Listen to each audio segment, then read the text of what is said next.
Tikman mo na kung anong lasa. Hindi. Naisi, magtikim mo na. Hmm.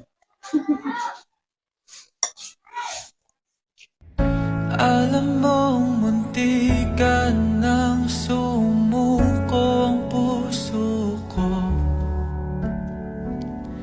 sa paulit-ulit na mga tromang nakwento ko sa iyo.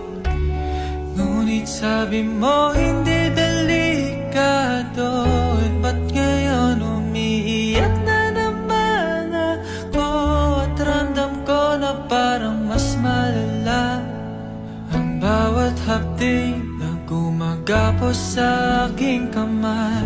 Ngayong wala ka na, di na makangiti, wala na kung katabi at mag-isa na lang na uuwi.